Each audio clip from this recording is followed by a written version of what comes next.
Y vamos a abrir nuestras Biblias en Jeremías 15.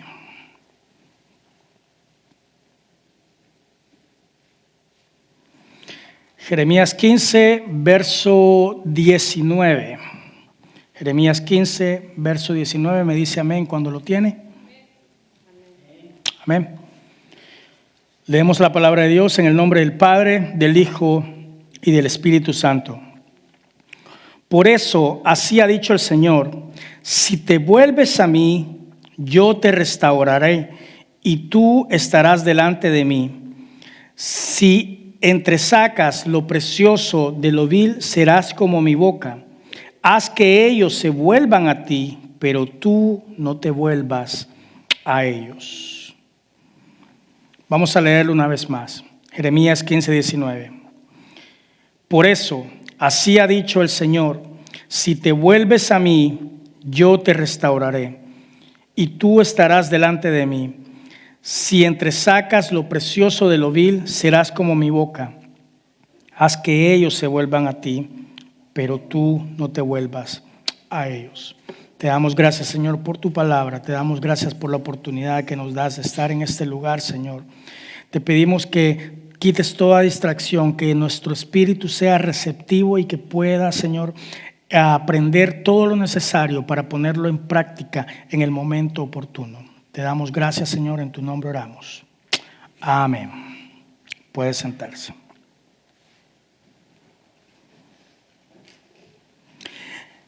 El domingo pasado estuvimos hablando acerca del ciego Bartimeo y nos dimos cuenta de 3 puntos, ¿verdad?, que eran necesarios para poder alcanzar el milagro, lo que él tuvo que hacer. Amén. En esta tarde yo le quiero hablar un poco acerca de la restauración. Amén. Los martes tenemos oración, ¿verdad? Y le hemos llamado servicios de restauración, ¿verdad? Donde venimos con un solo enfoque y es adorar a Dios, ¿verdad? No traemos absolutamente nuestro pensamiento en otra cosa más que específicamente a orar, ¿verdad? Porque hemos reconocido que por medio de la oración, cuando nos volvemos a Dios, Él ha prometido, aquí como en Jeremías 15, 19, dice: si te vuelves a mí, yo te restauraré. Amén. Fíjese, la palabra restaurar en el diccionario significa reparación o arreglo de los desperfectos. Me gusta porque dice de una obra de arte. Fíjese, ¿cuántos creen que son una obra de arte? Amén. Creo que se escucha fuerte, que se crea de verdad. ¿Usted se ha dado cuenta de la perfección de todo lo que usted está formado? Es decir, las articulaciones, cuánto oxígeno usted puede tomar, la circulación de su sangre, todos los ligamentos para que sus rodillas se puedan doblar. Es tan complejo, ¿verdad? Y es bien difícil creer una teoría que las cosas chocan y sale, de ahí se formó. Yo creo que si esa fuera la teoría, no estaríamos tan bien formados, ¿verdad?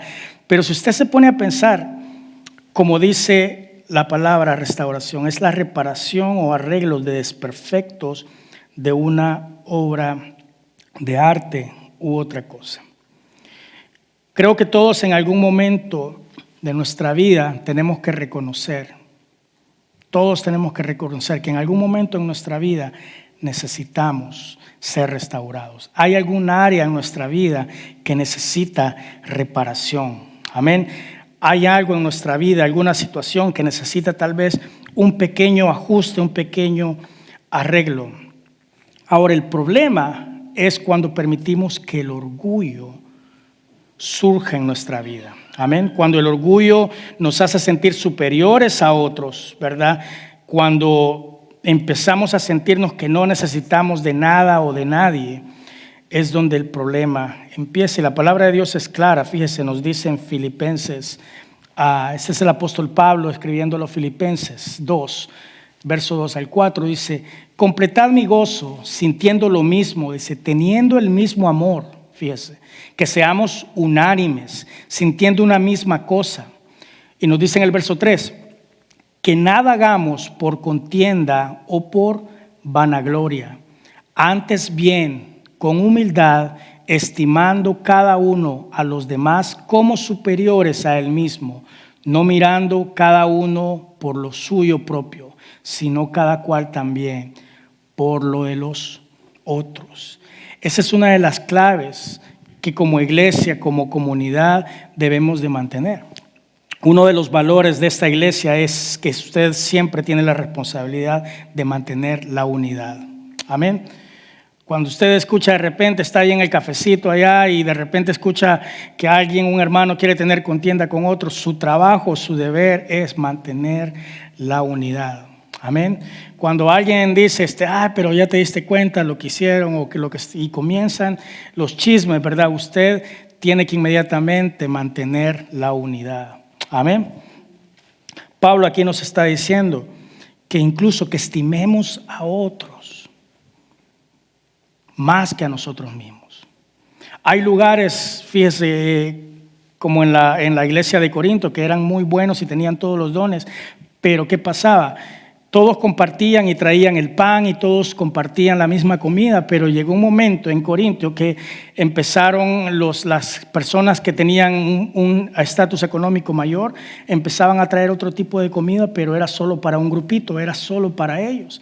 Y empezaban a hacer distinción y a la hora de las horas ya ni esperaban que vinieran los demás, ¿verdad? Sino que ellos hacían sus propias comidas, se embriagaban, y por eso Pablo les empieza a escribir. Pero aquí nos dice que nada tenemos que hacer por contienda o por vanagloria. Dice que estimemos a otros, incluso más que a nosotros mismos. Amén. Fíjese, es bien importante porque si no nos damos cuenta, el orgullo empieza a crecer en nuestra vida y llega un momento en que ni creemos que necesitamos de Dios. Me va bien en mi trabajo, estoy bien en mi casa, estoy con salud y decimos no necesito, aunque usted no lo verbalice, pero con nuestras actitudes demostramos todo lo contrario. Jesús dijo, este pueblo de labios me alaba, mas su corazón, dice, está muy lejos. Y eso nos puede pasar muchas veces a nosotros. Muchas veces venimos y alabamos al Señor, ¿verdad? Tal vez, pero nuestro corazón está muy apartado. Dios tiene el poder de cambiar, de restaurar cada parte de nuestra vida, pero primeramente tenemos que reconocer. Y segundo, tenemos que estar dispuestos a querer que Él nos cambie. Amén. No por agradarle a las personas de la iglesia o al pastor, sino por agradarle a Dios. Esa es la clave del cambio. Yo quiero que vaya con sus Biblias a Lucas 6. Ahí hay un milagro fascinante que la mayoría de ustedes lo conocen. ¿Me dice amén cuando lo tiene? Lucas 6, del 6 al 11. ¿Lo tiene ahí? Fíjese, ponga atención a este milagro. Dice que aconteció también en otro día de reposo que Jesús entró en la sinagoga y enseñaba. Y estaba ahí un hombre que tenía seca la mano derecha. Y le acechaban los escribas y los fariseos para ver si en el día de reposo lo sanaría, a fin de hallar de qué acusarle.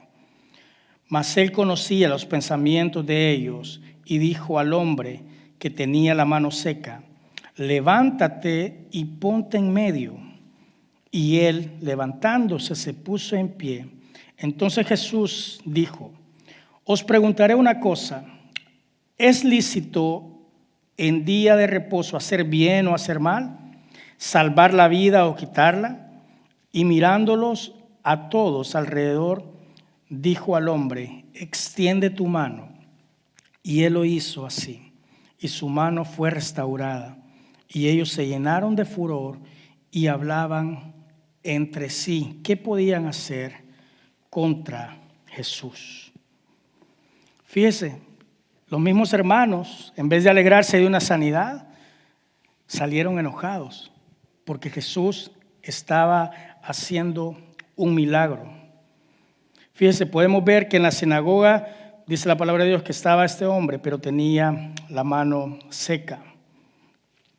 No nos explica en los evangelios la razón por qué se le había secado la mano, pero las personas que estudian las enfermedades de ese tiempo, ellos le llaman y pueden creer que esta enfermedad estaba relacionada con el saturnismo, es la palabra, saturnismo. Y es básicamente la intoxicación con plomo, ¿verdad? Antes al plomo se le llamaba como el planeta, ¿verdad? Como Saturno. Entonces de ahí proviene saturnismo, la enfermedad, ¿verdad? Que era prácticamente la intoxicación, ¿verdad? En la mano, y eso hacía que la mano perdiera la fuerza, prácticamente paralizar la mano, ¿verdad? Y dice que cómo se llama, la empieza a engarrotar o a hacerse así y comienza poco a poco a dejar de moverse la mano, ¿verdad? Esta hipótesis se da porque posiblemente el plomo, ¿verdad?, se ocupaba mucho en los tintes, en las pinturas. Y antes los pergaminos, las obras, ¿verdad?, que había mucha gente en la región que se trabajaba con eso. Entonces casi la mayoría de las personas que trabajaban las tintas y todo eso terminaban con intoxicación del plomo, ¿verdad? De ahí es una posible teoría, ¿verdad?, de la enfermedad o la razón por la que este hombre tenía su mano seca, ¿verdad?, por los pigmentos que usaban, ¿verdad? Poco a poco este hombre fue perdiendo la fuerza hasta ya no poder abrir la mano ni extenderla, ¿verdad? Este hombre se ve que generalmente algunos comentaristas dicen que la mano la tenía aquí, ¿verdad? Amarrada, ¿verdad? Con las vestiduras que ellos llevan, aparentemente este hombre no se veía enfermo. Si usted lo veía en la calle, usted lo veía tranquilo, ¿verdad? Es nada más cubierta su mano, ¿verdad? Pero fíjese, póngase a pensar lo difícil que era la vida para este hombre. Era difícil comer, era difícil hacer, su trabajo ya no lo podía ejecutar, ¿verdad?, de la manera eficiente como lo hacía antes. Pero lo peor de todo era que vivía en una sociedad, ¿verdad?, donde la enfermedad era considerada como maldición. Antes, ¿verdad?, usted se recuerda cuando le preguntan a Jesús, le dicen, ¿y quién pecó del hombre ciego? ¿Verdad? ¿Sus padres? ¿Por qué nació el ciego? Jesús le dice, ¿verdad?, no ha pecado ni sus padres, ni lo que es para que sea la gloria de Dios. Antes se creía, ¿verdad?, que cualquier enfermedad era una maldición. Entonces imagínese la forma, ¿verdad?, que este hombre vivía.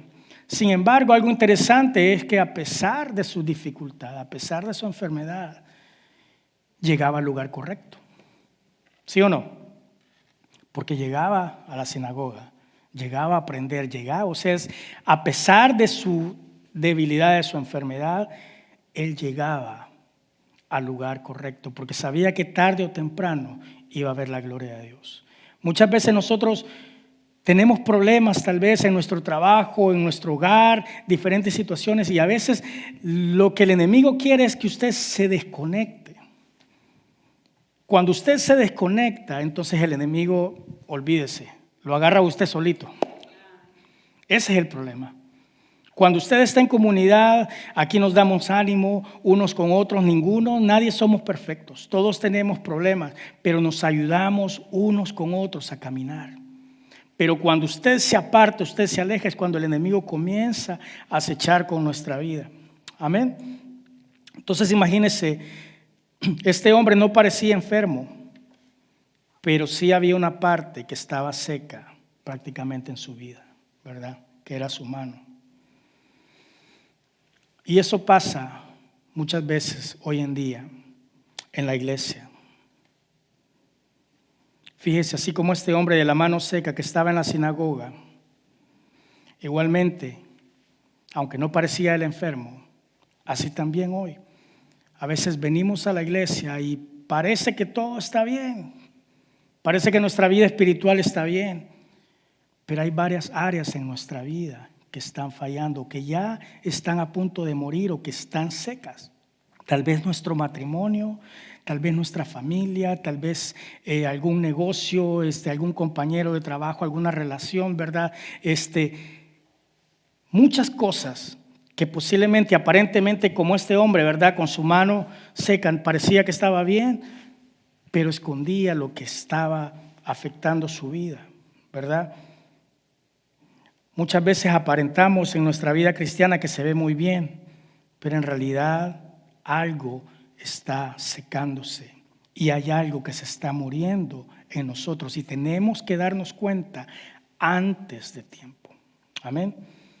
¿Cómo podemos entonces reconocer cada uno de nosotros qué áreas están secando en nuestra vida? ¿Cómo podríamos darnos cuenta? Generalmente cuando usted va a un chequeo médico, un doctor, ¿verdad? Le hace un físico, ahí le sale la glucosa y le sale, ¿qué no le encuentran a uno? ¿Sí o no? Y entre edad más avanzada va, hasta miedo nos da ir al hospital, ¿verdad? Es como cuando usted va al mecánico. Usted va por un cambio de aceite y terminan cambiándole frenos y un puñado de cosas. ¿Sí o no? Pero eso es porque hacemos las cosas, ¿verdad? Vamos al hospital, vamos donde el doctor, pero ¿qué pasa en lo espiritual? ¿Cómo podemos nosotros darnos cuenta de qué cosas se están secando en nuestra vida? Fíjese, Apocalipsis 3, del verso 2, dice, sé vigilante y afirma las otras cosas que están para morir, porque no he hallado tus obras perfectas delante de Dios. La palabra de Dios nos dice que debemos de ser vigilantes y no descuidarnos de aquellas cosas que se están secando en nuestra vida, cosas que se están muriendo. Pero entonces, ¿cómo puedo reconocer qué se está secando en mi vida o qué estamos dejando que se seque? Fíjese, si reflexionamos una vez más ahí en sus Biblias, el hombre que tenía la mano seca, podemos aprender, y quiero que ponga mucha atención, lo que era para él una bendición. ¿Para cuántos es de bendición sus manos? ¿Para cuántos es de bendición sus dedos? ¿Sus pies? Con eso trabajan, ¿verdad? Manos, pies, ¿verdad?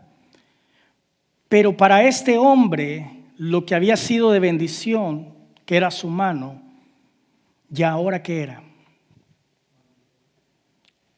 Era algo que le provocaba vergüenza, algo que tenía que esconderlo, algo que le pesaba.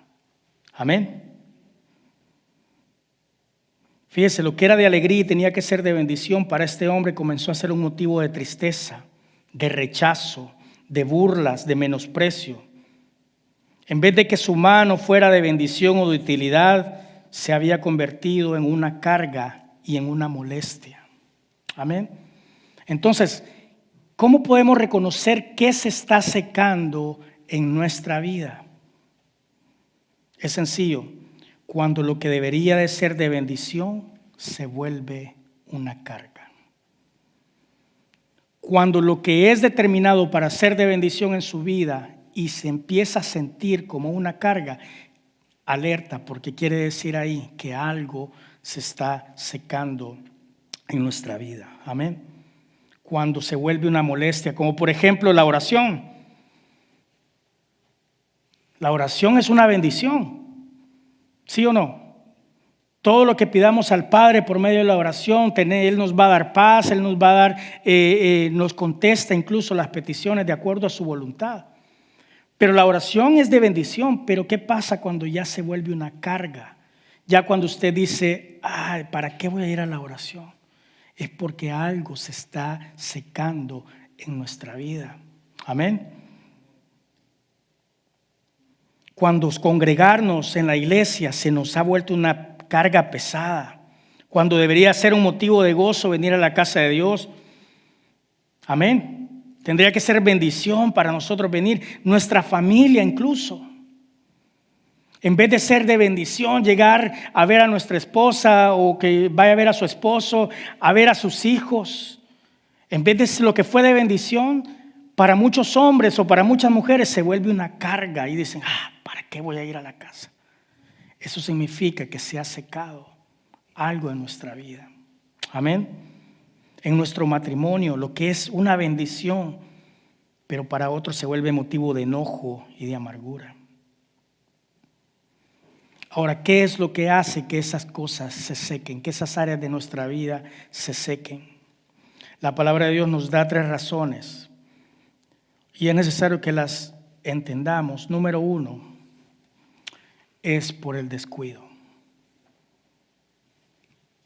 La palabra de Dios dice, en 1 Corintios 10, del 11 al 12, dice, y estas cosas le acontecieron como ejemplo y están escritas para amonestarnos a nosotros, a quienes han alcanzado los fines de los siglos. Así que el que piensa estar firme, mire que no caiga. Muchas veces nos creemos espirituales y creemos que estamos bien. Pero la misma palabra dice, el que piense que está firme, usted cree que todo está bien, usted da por contado que su esposa siempre va a estar ahí, que sus hijos siempre lo van a amar y uno se dedica y les deja de dar tiempo a ellos, ¿verdad? Por estar trabajando y estar proveyendo y decimos que eso es necesario y porque están en nuestra casa creemos que siempre van a estar ahí, pero de repente el amor se empieza a secar. Cuando llegamos a viejos, ¿qué pasa? Estamos buscando amor de parte de ellos, pero no hemos depositado absolutamente nada. Lo mismo pasa en el matrimonio cuando nosotros dejamos de invertir tiempo en detalles o una llamada al día, ¿verdad? O algo, una salida, ¿verdad? Invertir en nuestras esposas o esposas con sus esposos algún detalle, ¿verdad? ¿Qué es lo que pasa? Lo damos por sentado nada más, creemos que siempre van a estar las cosas así, pero llega un momento, ¿verdad? Cuando viene la prueba, nos damos cuenta que ya no hay amor ahí, ya no hay, se ha secado. Y nosotros lo permitimos muchas veces. Nos descuidamos. Tenemos que tener cuidado para no descuidarnos de las cosas importantes, de las cosas de Dios, de las cosas de nuestra familia, en nuestro hogar. Cuando se empiecen a volver una carga, cuando se empiecen a volver una molestia, es porque algo está mal. Amén.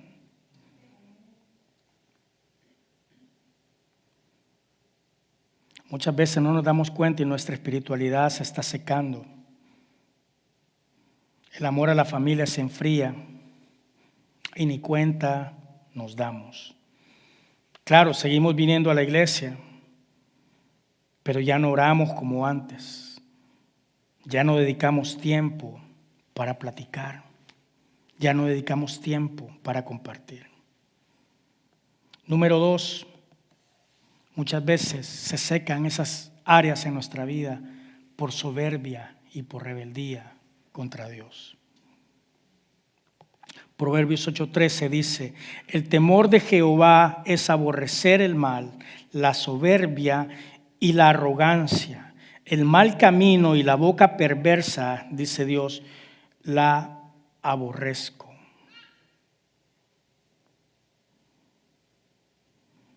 Fíjese, la palabra soberbia en el diccionario se describe como un sentimiento de superioridad frente a los demás que provoca un trato distante o despreciativo hacia ellos. Por eso es importante lo que les decía, lo que escribía Pablo a Filipenses, que la mejor forma para evitar el orgullo es siempre que usted considere a los demás más que usted. Amén. Porque de repente puede entrar en nosotros la soberbia y comenzamos, fíjese, no dice que es una actitud, dice que es un sentimiento, es decir, nos empezamos a sentir más que otros. Y el Señor nos habla en nuestra vida, muchas veces nos corrige, nos exhorta, nos amonesta y muchas veces tomamos actitudes a veces de soberbia y de rebeldía. A veces contra Dios, decimos nos vamos de la iglesia, pues no estoy de acuerdo en esta cuestión, o no estoy de acuerdo en la forma en que me miran, en la forma en que cantan, en la forma que predican o esto, y comenzamos a empezar a crear, ¿verdad?, nuestras propias excusas. Pero es simple y sencillamente, mira, si uno se casara en el matrimonio, ¿verdad?, y todo tendría que ir bien, cuando me ha tocado dar consejería a parejas que van a casarse, una de las primeras preguntas es, ¿verdad? Siempre le pregunto yo al muchacho, ¿verdad? Y le digo, ¿por qué te quieres casar con ella? Y dice, porque es bonita, porque me trata bien, porque me cuenta chistes y paso alegre, y comienza a decir, se arregla. Y después de que hace toda la lista, entonces le pregunto, ¿y qué pasa cuando no te trate bien? Cuando ya no le veas sus pestañitas y sus cejitas bien arregladas en la mañana, ¿qué va a pasar? ¿Qué va a pasar cuando te trate mal, que esté enojada? Y entonces ahí comienzo a sacar la lista y se dan cuenta que es un poco egoísta, ¿sí o no? ¿Por qué te quieres casar con él? Porque me da esto, y porque es esto y esto y esto. Y de ahí comenzamos a trabajar, ¿verdad? En las fortalezas, en las debilidades y, ¿verdad? Tratar de básicamente decirle a la persona, mira, no es negociable, nadie va a cambiar a nadie, sino que esto es lo que hay, ¿verdad? Y tienen que trabajarlo. Pero muchas veces hay personas, ¿verdad?, que toman actitudes, ¿verdad?, de soberbia, que se creen incluso más que otros. El otro punto, el último punto, ¿por qué se secan muchas veces ciertas cosas en nuestra vida? Y es por alejarnos del Señor y sus caminos. Este versículo ustedes lo conocen bastante, Juan 15:5. Dice, yo soy la vid, vosotros los pámpanos. El que permanece en mí y yo en él, este lleva mucho fruto, porque separados de mí, nada podéis hacer. El que se mantiene siempre con el Señor, en los caminos de Dios, usted siempre va a llevar no solo fruto, sino que va a llevar mucho fruto.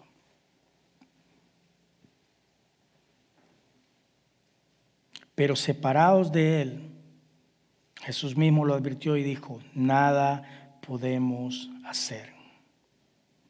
Fíjese, cuando nos alejamos del Señor, nuestra vida espiritual comienza a secarse, nuestro amor por Dios, nuestra bondad, nuestro gozo, nuestra alegría. Y eso se ve reflejado no solo en la relación con Dios, sino que comenzamos a reflejarlo en nuestra familia. Pero ¿sabe qué es lo hermoso? Viendo ese milagro, es que Dios puede restaurar las áreas en nuestra vida que necesitamos. A Jesús no le importó que fuera el día de reposo. Aunque Él dijo que yo he venido a cumplir la ley. Pero sobre la ley estaba el amor hacia sus hijos. Sobre cualquier cosa, usted tiene que estar consciente que Dios está dispuesto a restaurar cada parte de nuestra vida. Tal vez, claro, no tienes la mano seca, pero tal vez hay un área que ha comenzado a secarse poco a poco. Pero Dios puede restaurar y puede cambiar si estamos dispuestos nosotros. Amén. En Lucas 6:9, entonces Él le dijo, hombre, extiende tu mano. Y Él lo hizo así. Y dice que su mano fue restaurada. No le importó lo que los fariseos dijeron, no le importó que se enojaron, no le importó que incluso después lo iban a acusar. Porque Dios está dispuesto a hacer lo que sea necesario para restaurar nuestra vida. Si Él dio el sacrificio, si creemos que Él murió en la cruz por nosotros, fíjese, dio todo porque está dispuesto a restaurar nuestra vida. Cuanto más no ahora en las dificultades que tenemos, en los desacuerdos, en los problemas, cuanto más Dios no está dispuesto a restaurar nuestra vida, a cambiar nuestra situación. Pero todo depende si usted y yo estamos dispuestos a cambiar. Si estamos dispuestos, como lo dije al principio, a reconocer primero. Porque no se puede ayudar a alguien que no quiera reconocer. ¿Verdad? Primero usted tiene que reconocer delante de Dios y después pedirle, Señor, ayúdame a cambiar en esta área. Amén. Si queremos que Dios restaure todo aquello que se ha secado en nuestra vida, tenemos que estar dispuestos a reconocer que necesitamos de Él. Hermano y hermana, no importa qué tan seco esté nuestra situación en nuestra vida, cualquier área, la que sea, no importa. Dios puede hacer un milagro así como lo hizo con este hombre. Amén. Fíjese algo bien interesante. Si usted va a su Biblia,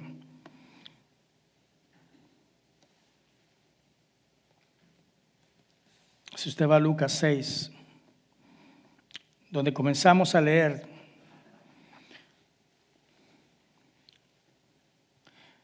dice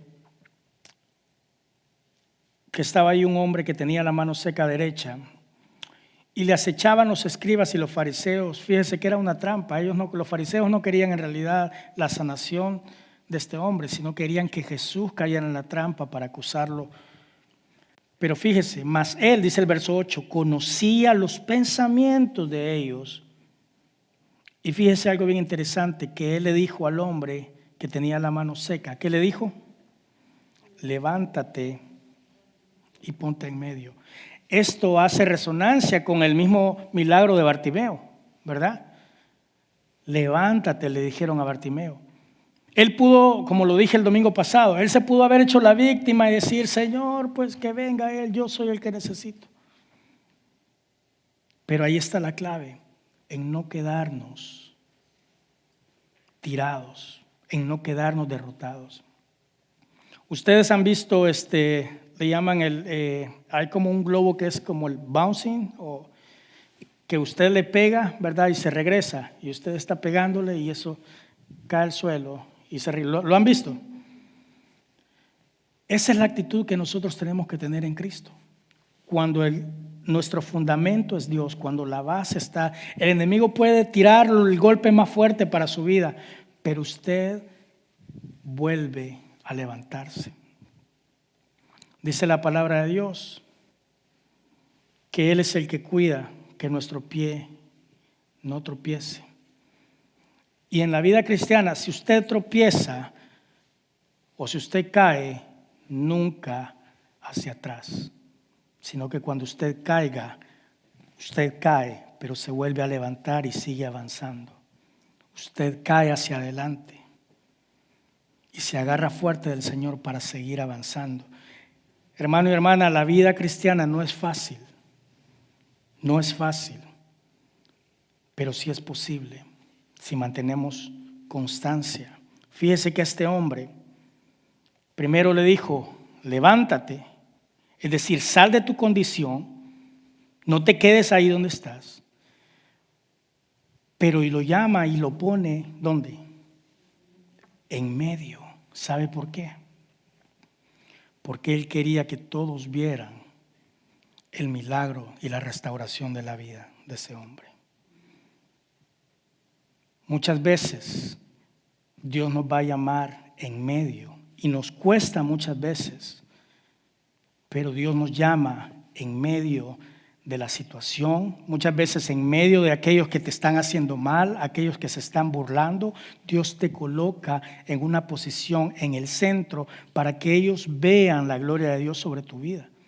Pero hay esperanza en el Señor.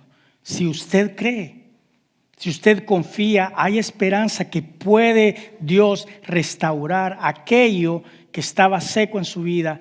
Dios puede cambiarlo. Amén.